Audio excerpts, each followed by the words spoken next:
আসসালামু আলাইকুম দর্শক, তরসমিনি কিচেন আপনাদের সবাইকে স্বাগতম। আজকে আমি কাতলা মাছের ভুনা রেসিপি নিয়ে চলে এসেছি। চলুন দেখে নেওয়া যাক প্রস্তুত প্রণালীটি। প্রথমে ফ্রাই প্যানে তেলটা গরম হওয়ার পর এখানে আমি 5টা পেঁয়াজ কেটে রেখেছি। এখন পেঁয়াজটা আমি হালকা ব্রাউন কালার করে ভেজে নিব। পেঁয়াজটা আমি চামচের সাহায্যে ভেজে নিচ্ছি। আপনারা দেখতে পাচ্ছেন পেঁয়াজটা আমার ব্রাউন কালার চলে এসেছে। সেই ক্ষেত্রে এখানে আমি পানি অ্যাড করে দিব। পানি অ্যাড করার পর চামচের সাহায্যে পেঁয়াজটি আমি হালকা নেড়ে চেড়ে দিব এবং এখানে আমি একটা কাঁচামরিচ অর্ধেক করে এই উপকরণের মধ্যে দিয়ে দিব এবং 1 টেবিল চামচ হলুদ গুঁড়া এবং মরিচ গুঁড়া 2 টেবিল চামচ এখানে অ্যাড করে দিয়েছি। এবার জিরা বাটা, আদা বাটা এখানে অ্যাড করে দিচ্ছি। দিয়ে সম্পূর্ণ উপকরণটি আমি ভালোভাবে মিক্সড করে নিচ্ছি। লবণও অ্যাড করে দিয়েছি এবং সম্পূর্ণ উপকরণ এখানে আমি মিক্সড করে দেওয়ার পর আমি মশলাটি কষিয়ে নিব। যতক্ষণ পর্যন্ত মশলার উপরে তেলটা ভেসে না উঠবে ততক্ষণ পর্যন্ত মশলাটি আমি কষিয়ে নিব এবং ঢাকনা দিয়ে ঢেকে দিচ্ছি। ফিরে আসছি 5 মিনিট পর। দেখতে পাচ্ছেন আমার মশলার উপরে তেলগুলো চলে এসেছে। এই ক্ষেত্রে আমি মাছগুলো সব পাত্রের ভিতর ঢেলে দিচ্ছি। যতক্ষণ পর্যন্ত তেল আপনার উপরে না ভাসবে ততক্ষণ পর্যন্ত মশলাটা কষানো হবে না। ততক্ষণ পর্যন্ত আমাদের মশলাটা কষাতে হবে।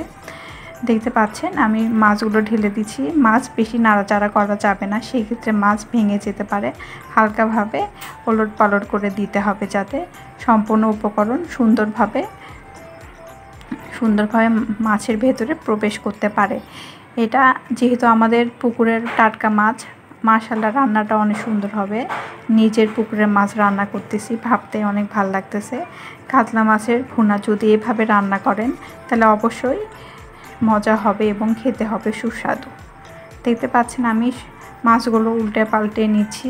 এই ক্ষেত্রে এখানে আমি ঢেকে দিচ্ছি যাতে সম্পূর্ণ উপকরণটি সঠিকভাবে মাছের ভেতরে প্রবেশ করে। দেখতে পাচ্ছেন মাছের কালারটা মোটামুটি চলে এসেছে। এই ক্ষেত্রে আমি হালকাভাবে মাছগুলো উল্টিয়ে পাল্টে নিব।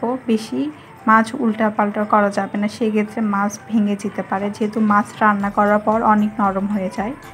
আপনারা এভাবে রান্না করবেন, অবশ্যই রান্না একদম পারফেক্ট হবে। এখন আমি এখানে হালকা পানি অ্যাড করে দিচ্ছি। দেখতে পাচ্ছেন এখানে আমি 1/2 কাপ পানি অ্যাড করে দিচ্ছি। এখানে পানি অ্যাড করার পর আমি চামচের সাহায্যে আস্তে আস্তে নেড়ে চেড়ে দিচ্ছি। নেড়ে চেড়ে দেওয়ার পর এখানে আমি ঢাকনার সাহায্যে আপনার 10 মিনিট রান্না করব। এখন আমি এখানে মাছটি ঢেকে দিব। ফিরে আসছি 10 মিনিট পর। দেখতে পাচ্ছেন আমার মাছ অলরেডি রান্না প্রায় হয়ে গিয়েছে। এখানে আমি ধনিয়া পাতা অ্যাড করব। অবশ্যই ধনিয়া পাতা অ্যাড করবেন, তাহলে মাছের স্বাদটা দ্বিগুণ হবে। যেহেতু এটা আমি মাছের ঝোল রান্না করছি, সেই ক্ষেত্রে আমি একটু ঝোলের পরিমাণটা একটু বেশি রাখবো। যেহেতু টাটকা মাছ, পুকুরের মাছ, অবশ্যই এভাবে রান্না করলে খেতে হবে দুর্দান্ত। আমার ভিডিও যদি ভালো লেগে থাকে অবশ্যই লাইক, কমেন্ট, শেয়ার করতে ভুলবেন না। প্লিজ আমার ভিডিওটি সাবস্ক্রাইব করবেন। আমি মাছটি 5 মিনিট রান্না করে নিলাম। রান্না করা প্রায় আমার হয়ে গেছে। এখন আমার পরিবেশন করার পালা। এখন মাছটি আমি পরিবেশন করব। আমি একটা পাত্রে মাছটি ঢেলে নিব। দেখতে পাচ্ছেন আমার রান্না করা হয়েছে। আমি এখন একটা একটা করে মাছগুলো ঢেলে নিচ্ছি। মাছটার কালার বলে দিচ্ছে মাছটা কত সুস্বাদু হয়েছে। আপনারা অবশ্যই এভাবে ট্রাই করবেন। খুব অল্প উপকরণ দিয়ে খুব সহজে এই রেসিপিটি তৈরি করে নিতে পারবেন। খেতে হবে দুর্দান্ত। আমি বরাবরই চেষ্টা করি খুব সহজভাবে সহজ উপকরণ দিয়ে রেসিপি তৈরি করার জন্য। আল্লাহ হাফেজ।